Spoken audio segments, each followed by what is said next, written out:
नमस्कार, मुंबई आउटलुकमध्ये तुमचं स्वागत आहे। आज दिनांक 16 सप्टेंबर 2024 बघूयात आजच्या दिवसातील टॉप 10 घडामोडी। संजय राऊतांनी कोंबड्यासारखं रोज बांग देणं बंद करावं आणि मराठा समाजाला ओबीसीमधून आरक्षण देण्यासाठी त्यांच्या पक्षाचा पाठिंबा आहे असं पत्र द्यावं असा टोला आमदार सदाभाऊ खोत यांनी लगावला। शरद पवार, रोहित पवारांनी महाराष्ट्रात आग लावण्याचं काम बंद करावं असंही सदाभाऊ खोत म्हणालेत। तसेच आगामी निवडणुकीत महाविकास आघाडीच्या वळूरेड्यांना चापकाने फोडून काढणार असंही ते म्हणालेत। गलीच्या शिराळा येथील रयत क्रांती कार्यालयाच्या उद्घाटन प्रसंगी खोत बोलत होते। राज्यातील विधानसभेच्या निवडणुकीसाठीची घोषणा पुढील महिन्यातच पहिल्या आठवड्यात होण्याची शक्यता आहे। तर दिवाळीनंतर निवडणुकांचे फटाके फुटणार आहेत। सर्वच राजकीय पक्षांकडून जोरदार तयारी सुरू असून विधानसभा मतदारसंघात उमेदवारांची चाचपणी देखील सुरू केली। तसेच आपल्याला महाविकास आघाडी किंवा महायुतीमध्ये संधी पाहून किंवा संधी मिळणार नाही याचा अंदाज घेऊन उमेदवारांचेही पक्षांतर सुरू झालंय। दरम्यान यापूर्वीच मुख्यमंत्री एकनाथ शिंदे यांनी विधानसभा निवडणुकांबाबत भाष्य केलं होतं। आता पुन्हा एकदा त्यांनी अनौपचारिक गप्पांमध्ये विधानसभा निवडणुकांबाबत भाष्य केलंय। त्यामुळे विधानसभेच्या निवडणुका दिवाळीच्या दुसऱ्या किंवा तिसऱ्या आठवड्यात होतील।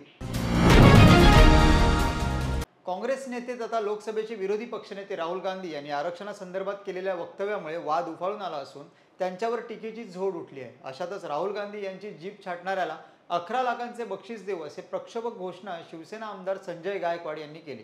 यामुळे संपूर्ण राज्यात खळबळ उडाली असून त्याचे पडसाद राजधानी दिल्लीसह संपूर्ण भारतात उमटण्याची शक्यता आहे।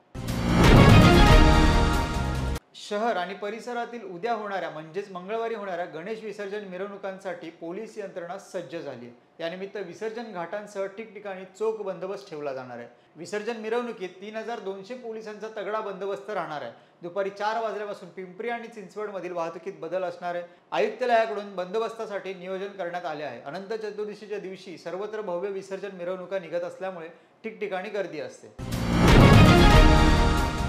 विधानसभा उपाध्यक्ष आणि राष्ट्रवादी अजित पवार गटाचे नेते नरहरी झिरवाळ यांनी धनगर समाजाला आदिवासी आरक्षणातून आरक्षण देण्यास विरोध केलाय। धनगर समाजाला आरक्षण देण्यास आमची ना नाही, पण आमच्यातून त्यांना आरक्षण का? धनगर समाजाला आदिवासीतूनच आरक्षण देण्याचा हट्ट का? मीडियाशी संवाद साधताना त्यांनी हा सवाल केला। झिरवाळ यांच्या या विरोधामुळे आता मराठा ओबीसी वादानंतर धनगर आदिवासी वाद निर्माण होण्याची शक्यता वर्तवली जाते। मराठा समाजाचे नेते मनोज जरांगे पाटील हे गेल्या काही दिवसांपासून मराठा आरक्षणासाठी लढा देत आहेत। मनोज जरांगे पाटील हे आरक्षणाच्या मुद्द्यावर अनेकदा आंदोलन उपोषण करताना दिसतात। मराठा समाजातूनही त्यांना मोठा पाठिंबा मिळतोय। मराठा आरक्षणाच्या मुद्द्यावर त्यांनी पुन्हा एकदा उपोषणाचे हत्यार उपसलं आहे। मनोज जरांगे पाटील आज मध्यरात्रीपासून पुन्हा एकदा उपोषणाला बसणार आहेत। मनोज जरांगे पाटील यांनी प्रसारमाध्यमांशी बोलताना याबद्दल माहिती दिली।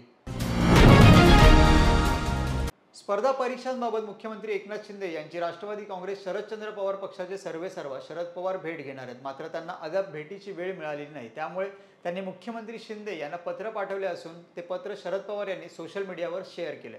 राज्यात 32 लाखाहून अधिक विद्यार्थी स्पर्धा परीक्षांची तयारी करतात।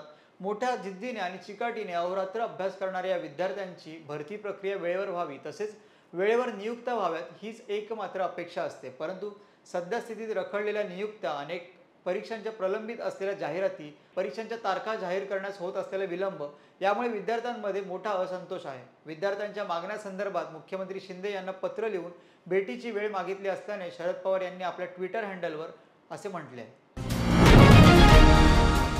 सत्ता असताना शरद पवार यांनी महाराष्ट्राला लुटण्याचं काम केलं असं म्हणत भाजप नेते गोपीचंद पडळकर यांनी पवारांनी आता निवांत राहून हरिनामाचा जप करावा, म्हणजे तुमच्या डोक्यात पुण्य काम करण्याची इच्छा निर्माण होईल असा खोचक टोला आणि सल्ला देखील त्यांनी दिला। छत्रपती शिवाजी महाराजांनी महाराष्ट्राला दिलेली तेजाची झळाळी पवारांमुळे हरवली असेही पडळकर म्हणाले। पवारांमुळे पुरोगामी चेहऱ्याला जातीयवादाचा कॅन्सर झाला आहे असे म्हणत महाराष्ट्राचा चेहरा सुधारण्याची आणि बदलण्याची आवश्यकता होती, ती देवेंद्र फडणवीस यांनी पूर्ण केली असे पडळकर म्हणाले। जवळपास 50 ते 60 वर्ष शरद पवार यांच्या हाती महाराष्ट्राची सत्ता होती, मात्र त्यांनी फक्त महाराष्ट्र लुटण्याचं काम केलं असंही ते म्हणाले।